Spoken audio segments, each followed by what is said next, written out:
Hello students, welcome to Shiny Max. 8ஆம் வகுப்பு பயிற்சி 3.2ல 6வது கொஸ்டின் பார்க்கலாம். தவறுகளை கண்டறிந்து சரி செய்க. இங்க தவறா கொடுத்திருக்கத நம்ம சரி செய்யணும். சரிங்களா?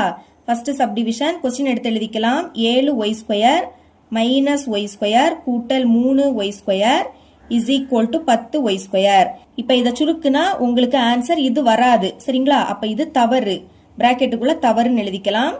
இனி இதை சரி செய்ய போறேன். முதல் இந்த சைடில் உள்ளதை எழுதிக்கலாம். 7y² மைனஸ் y² கூட்டல் 3y². இப்ப பாருங்க, இந்த 3லயுமே y² இருக்கு. ஃபர்ஸ்ட் இந்த ரெண்டுமே பிளஸ்ல இருக்கு, அதனால இதை கூட்டலாமா? 7 3 கூட்டினா 10. கூட்டும் போது இங்கே y² இங்கே y² ஒரு வாட்டி எழுதணும். இனி பாக்கி என்னது இருக்கு? Minus y². இப்போ இங்கே y² இங்கே y² நடுவுல மைனஸ், அப்ப இதை கழிக்க போறோம். y² முன்னாடி எதுவும் இல்லாட்டா 1 இருக்குன்னு அர்த்தம். இப்ப கழிங்க, 10ல இருந்து 1 கழிச்சா 9. இனி இங்கே y² இங்கே y², அப்போ y² ஒரு வாட்டி எழுதிக்கணும். நம்மளுக்கு ஃபர்ஸ்ட் கொஸ்டின்ல இதை சுருக்குனா 10y² வரும்னு கொடுத்திருந்தாங்க. ஆனா கரெக்டான ஆன்சர் 9y² தான் வரும். அதனாலதான் இது தவறு. இது சரி. இந்த சைடுல உள்ளதை வேணா எழுதிக்கலாம். 7y² மைனஸ் y² கூட்டல் 3y². இனி செகண்ட் சப்டிவிஷன் கொஸ்டின் எடுத்து எழுதிக்கிட்டேன். இப்ப இதை சுருக்கும் போது உங்களுக்கு ஆன்சர் இது வராது. சரிங்களா? அப்ப இது தவறு. ஓகே, இப்ப இதை சரி செய்யலாம். முதல்ல இதை எடுத்து எழுதிக்கலாம். 6xy கூட்டல் 3xy. இப்ப பாருங்க, இங்கே xy இங்கே xy நடுவுல கூட்டல், அப்ப முன்னாடி உள்ள நம்பரை கூட்டணும். 6 3 கூட்டினா 9. அடுத்து கூட்டும் போது இங்கே xy இங்கே xy, இந்த xy ஒரு வாட்டி எழுதணும். நம்மளுக்கு கொஸ்டின்ல 9x² இன்டு y². எப்பவுமே ஞாபகம் வச்சுக்கோங்க, பெருக்கும் போது மட்டும்தான் நீங்க அடுக்குகளை கூட்டி இங்க எழுதணும். ஆனா இங்க என்னது இருக்கு? நடுவுல கூட்டல் இருக்கு. அப்போ இங்கேயும் இங்கேயும் சேமா இருந்தனா அதை ஒரு வாட்டி தான் எழுதணும். சரிங்களா? இதுதான் சரியான ஆன்சர். இனி தேர்ட் சப்டிவிஷன் கொஸ்டின் எடுத்து எழுதிக்கிட்டேன். இதுவும் தவறு தான். இதை எப்ப சரி செய்யலாம்? m into 4m minus 3. இப்ப இந்த m உள்ள கொண்டு பெருக்க போறோம். முதல் m-ஐயும் 4m பெருக்கலாம். இங்க மட்டும் நம்பர் இருக்கு, அது அப்படியே வந்துடும். இனி m-ஐயும் m-ஐயும் பெருக்குனா m². பெருக்கும் போது இங்கே m இங்கே m, அப்போ m ஒரு வாட்டி எழுதணும். இனி இப்பதான் நீங்க அடுக்குகளை கூட்டணும். இப்ப இதோட அடுக்குல எதுவும் இல்லாட்ட 1 இருக்குன்னு அர்த்தம். இங்கே 1 1 கூட்டினா 2. சரிங்களா? அடுத்த நடுவுல மைனஸ். இனி m-ஐ 3 பெருக்கலாம். 3-ஐயும் m-ஐயும் பெருக்குனா 3 இன்டு m. அடுக்குல 1ன்னு அதை எழுதிக்காண்டாம். இங்க தவறான ஆன்சர்ல 3 இருக்கு, ஆனா இங்க 3 இன்டு m. அதனாலதான் இது சரி. ஃபோர்த் சப்டிவிஷன் கொஸ்டின் எடுத்து எழுதியிருக்கேன். இங்கே இது தவறு. சரிங்களா? பாருங்க, முதல்ல இதை எடுத்து எழுதிக்கலாம். 4n² மைனஸ் 2n கூட்டல் 3. இப்போ ஹோல் ஸ்கொயர்னா இந்த ரெண்டுக்குமே இந்த ஸ்கொயர் பொதுவு. ஃபர்ஸ்ட் 4 ஸ்கொயரோட மதிப்பு என்னது? 16. அடுக்குல 2னா இந்த 4 2 வாட்டி எழுதி பெருக்கணும். 4 4 பெருக்குனா 16. இனி என்ன ஸ்கொயர் பண்ணா n² தான் கிடைக்கும். பாக்கி உள்ளது அப்படி எடுத்து எழுதிருங்க. மைனஸ் 2 இன்டு n கூட்டல் 3. தவறுல இங்க 4 இருக்கு, ஆனா சரியானதுல இங்க 16. அப்ப இதுதான் என்னது? சரி. ஃபிஃப்த் சப்டிவிஷன் இதுவும் தவறு தான். ஓகே, இதை இப்போ சரி செய்யலாம். முதல் இதை எடுத்து எழுதிக்கலாம். x மைனஸ் 2 இன்டு x கூட்டல் 3.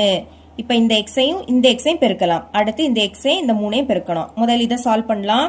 பெருக்கும் போது இங்கே எக்ஸ் இங்கே எக்ஸ்னா அந்த எக்ஸை ஒரு வாட்டி எழுதணும். இனி இதோட அடுக்கு கூட்டணும். எக்ஸோட அடுக்குல எதுவும் இல்லாட்டா 1 இருக்குன்னு அர்த்தம். இங்கேயும் 1 1 கூட்டினா 2. அப்ப அடுக்குல 2ன்னு எழுதிருங்க. சரிங்களா? இனி எக்ஸையும் 3ஐயும் பெருக்கலாம். ரெண்டுமே பிளஸ், அப்ப பிளஸ் போட்டுருங்க. 3 எக்ஸையும் பெருக்குனா 3 இன்டு எக்ஸ். இனி மைனஸ் 2ஐயும் எக்ஸையும் பெருக்கலாம். அடுத்து மைனஸ் 2ஐயும் 3ஐயும் பெருக்கணும்.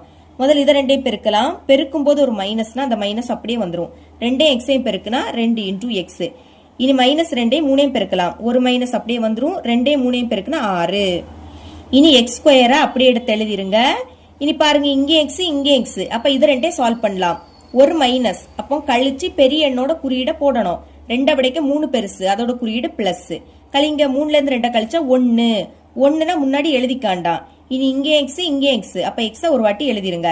இப்ப எக்ஸ முன்னாடி எதுவும் இல்லாட்டா 1 இருக்குன்னு அர்த்தம். அதனாலதான் அந்த 1 இங்கே எழுதிக்கல. இனி இங்க என்னது இருக்கு? மைனஸ் 6. தவறுல இங்க x² மைனஸ் 6. இது சரியானதுல நடுவுல பிளஸ் எக்ஸ் இருக்கு, ஆனா இங்க நடுவுல பிளஸ் எக்ஸ் இல்ல. அதனால இது தவறு. இது சரி. வேணா இங்க உள்ளதையும் எழுதிக்கலாம். x மைனஸ் 2 இன்டு கொஸ்டின் அப்படியே எடுத்து எழுதிருங்க. x கூட்டல் 3. சிக்ஸ்த் சப்டிவிஷன் இதுவும் தவறு. இப்ப இதை சரி செய்யலாம். இதை எடுத்து எழுதிக்கலாம். மைனஸ் 3p² கூட்டல் 4p மைனஸ் 7. இங்க மைனஸ பொதுவா வெளியே எடுத்திருக்காங்க. அப்ப நம்மளும் மைனஸ வெளியே எடுக்கலாம். ஞாபகம் வச்சுக்கோங்க, இந்த மாதிரி மைனஸ வெளியே எடுத்தீங்கன்னா மைனஸ் மதிப்பு பிளஸ் ஆயிடும், பிளஸ் மதிப்பு மைனஸ் ஆயிடும். இங்க பாருங்க, இது மைனஸ்ல இருக்கு, அப்ப இது என்ன ஆயிடும், பிளஸ் ஆயிடும். பிளஸ்னா பிளஸ் குறியீடு போடாண்டா, பாக்கி 3p².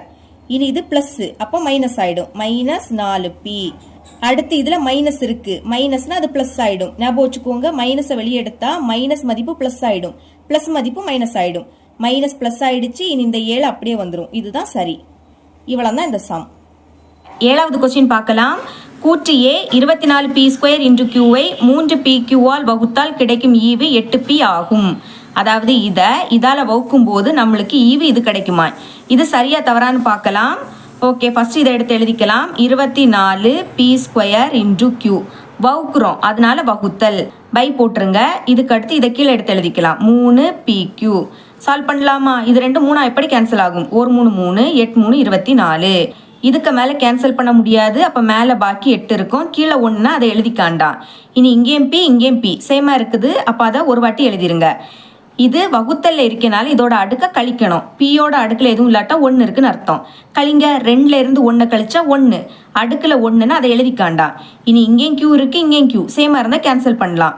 அப்ப நம்மளோட ஆன்சர் என்ன கிடைக்குது? 8p. அதுதான் கொஸ்டின்லயும் கொடுத்திருந்தாங்க. அப்போ ஃபர்ஸ்ட் கூற்று சரி. இனி கூற்று B 5x கூட்டல் 5 டிவைடட் பை 5ஐ சுருக்கும் போது 5x கிடைக்கும். அதாவது இதை சுருக்குனா நம்மளுக்கு ஆன்சர் இது வருமா? ஓகே, இது சரியா தவறான்னு பார்த்துடலாம். 5x கூட்டல் 5 பை 5 சுருக்கலாம். இங்கே 5 இருக்கு, இங்கே 5 இருக்கு. அப்போ பொதுவாக 5ஐ வெளியே எடுத்துடலாம். இங்கே இருந்து 5ஐ வெளியே எடுத்தா பாக்கி என்னது இருக்கு? x இருக்குள்ள. அடுத்து நடுவில் கூட்டல். இங்கே இருக்கதே 5, அதை வெளியே எடுத்துட்டோம். அப்போ பாக்கி என்னது இருக்கும்? 1 இருக்கும். அதாவது 5 எப்படி எழுதலாம்னா 1 பெருக்கல் 5. 1ஐயும் 5ஐயும் பெருக்குனா 5 தான். அப்போ இதுல இருந்து 5ஐ வெளியே எடுத்தா பாக்கி என்னது இருக்கும்? 1 இருக்கும். இனி கீழே 5 இருக்கு. இப்போ இந்த 5ம் இந்த 5ம் கேன்சல் ஆயிடும். பேலன்ஸ் என்னது இருக்கும்? x கூட்டல் 1. ஆனால் கொஸ்டின்ல 5x வரும்னு கொடுத்துருந்தாங்க. அப்போ இந்த கூற்று தவறு. ஏன்னா நம்மளுக்கு ஆன்சர் x கூட்டல் 1 வருது. அப்போ கூற்று A சரி, கூற்று B தவறு. கூற்று A தான் நம்மளோட ஆன்சர், கூற்று A சரி, ஆனால் கூற்று B தவறு. 8வது கொஸ்டின் பார்க்கலாம். கூற்று A 4x² கூட்டல் 3x minus 2 is equal to 2 × 2x² கூட்டல் 3x மைனஸ் 2 மைனஸ் 1. அதாவது இதை சுருக்குனா நம்மளுக்கு இது கிடைக்குமா? சரிங்களா?